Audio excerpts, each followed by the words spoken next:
Well, thanks, girls. Now we're gonna. Oh wait, hold on. I'm actually getting a text message right now. Oh, it's from Brett Favre. Oh my God. Oh my God. Oh, I'm getting a text too. Hold on. Oh, it's from Jeff Ackerstein, our producer. Oh my. Oh God. Okay, we're gonna Let's take just a break. go to break. We're gonna take a break. Oh right my now. goodness. Let's go to commercial. Wait, can I see oh, that is disgusting. Well, our semester is coming down to a close, and we are getting closer and closer to the final rounds of our Sporkle Challenge. That's right. Well, Matt, aren't you in this episode of Sporkle Challenge? You know, I don't really recall. I'm gonna be honest with you. I think you are. I believe you went up against our captain of Sporkle Stadium, Marcus Garcia. So let's see what happened. Hey guys, I'm here to host the second Sports Sporkle Challenge for Lions Den. Today I'll be taking on Matthew Sadler. Hopefully I won't lose because there's no way the host of this segment can lose to somebody who knows nothing about sports. Can you name the teams from their current head coaches? All right, let's go. Let's see. Titans. All right, 0 for 1, good start. Oh, Ah! you got one? Okay. You got one? What'd you I get? got MLB. I'm not gonna tell you who it is. It's the Broncos head There you coach. go. So how many you got? 2? 2. Jim Leland is the Tigers. Sean Payton, I know that one.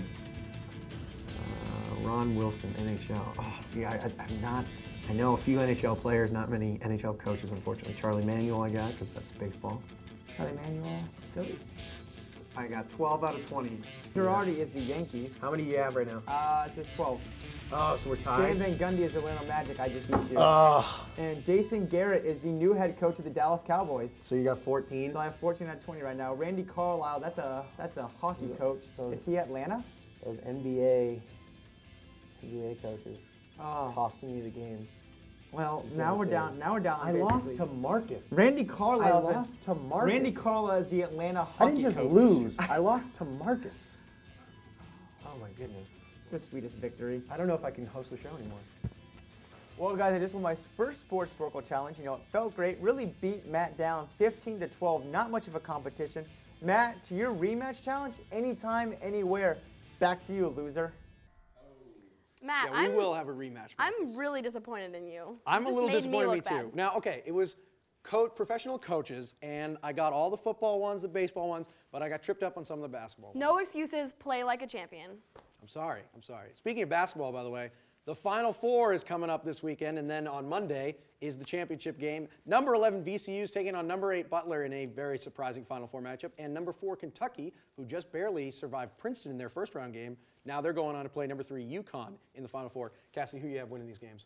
You know, I can't even focus on who I want to win these games anymore because none of them were in my bracket. My Final Four is completely out. Last time we checked in on the Lions Den, I was number 3 in the Lions Den bracket challenge.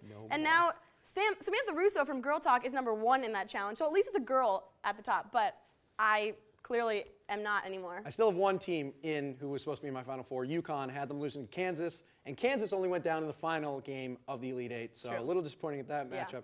But hey, VCU Butler should be an exciting game. I mean, VCU, an 11 seed, they're only the third 11 seed to ever make it to the Final Four. George Mason did it a couple years ago, and LSU back in the 80s. So that should be an exciting game. And of course, they're playing Butler. Butler's the only team in the Final Four this year and last year. Ohio State didn't repeat. None of these teams in it multiple years. So look out for Shelvin Mack, by the way, of Butler.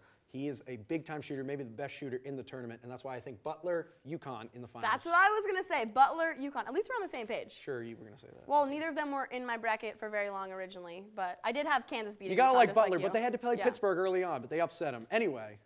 Well, there have been some major March Madness in all of our brackets. Now let's take it to Lily's out with real sports to see what's going on in her world. Lily, is it too late to fix my bracket? My bracket kind of stinks as well because everything I have is out, but that's okay. Well, the road to the Final Four has certainly been unpredictable, and the 4 teams left standing, the Diaper Dandy Wildcats against the Kimball Walkers, UConn, or George Mason 2.0, aka VCU, or babyface Brad Stevens Bulldogs. They all deserve a shot at the championship. However, I'm picking UConn and VCU to duke it out in the end, and here's why. Kemba Walker will lead UConn over Kentucky in the semifinals because he was part of the USA basketball team, is a die-hard New York basketball fan, and has a huge collection of Air Jordans, which is probably how he flies across the court to account for 25 points per game, 5 rebounds, and 5 assists. If you rewind throughout the season and tournament, Kemba rocks cool gray Air Jordan 11s, Olympic 7s, along with retro silver anniversary 6s, and retro white and red 8s, and that's pretty sweet. But VCU is equally impressive, and not just because of their trio of talented guards, but because of the clever shirts their fans created. If you haven't seen it, it features a crumpled piece of paper and a VCU logo on the front with the slogan, "There goes my bracket," and that's what I basically said. That's pretty sweet. So in the end, one of two of the best teams will be cutting down the Nets and Houston. Moving on, now we're going to talk about the Boston Red Sox. Today is opening day for the best team in baseball, the Red Sox. Which is why Matt wears, one of the 10 Red Sox shirts he has. 10. That's how many you think I have. Today I'm wearing Teddy Ballgame, actually. Ted Williams, the greatest player in Red Sox history. He's one of the greats of all time, the best hitter that ever lived. And we have some great hitters on the team this year, Gonzalez, Crawford, and they're going to help the team go all the way. Red Sox are going to be in the World Series, Yes, everybody. so go Red Sox. Now we have our last commercial break, but afterwards we will take a look at an awesome new musical show on campus called Poison Apple. Insert pun, humorous joke, or random comment here. Really? Okay, I'm actually, that was a, I'm out of my antidotes. Oh, get it? Like antidote, get it? Because poison apple. Yeah, good one. The writing on this show You stinks. should really start looking at the script before the show. The writing of this show stinks. I quit. Wait, no, you can't leave. Oh. April Fools, Matt did not quit, but now we're going to take it to Jacqueline to see what's going on the dance show, Poison Apple. On the dance floor. Hi guys, I'm here in the Paramount Studios giving you a behind-the-scenes look at the making of Poison Apple, a nightclub musical. Let's take a look. Poison Apple is a nightclub musical that follows the story of Regina Bloom. She parallels the story of Snow White, and instead of 7 dwarves, we have 7 girls, and they work at a nightclub called the Poison Apple. I'm the RA for the Performing Cultures, and we have to put on a capstone project at the end of the year. It's a show and it has a story and it has characters and everything, but more than anything, it's a show meant for the audience to have fun. To see this non-stop dancing extravaganza, come to the Cabaret Theater April 9th to see Poison Apple, a nightclub musical, if you dare to take a bite. Well, before we wrap up today's episode, we just wanted to say congratulations to the men's volleyball team on a great season. They just missed the playoffs, but they've once again improved their record, and they are slowly becoming a strong force in the GNAC. And Coach Craig Letourneau, who built the men's program 3 years ago, has recently announced that he will be leaving Emerson College at the end of the year. Yep, he won Coach of the Year for the women's volleyball team last season.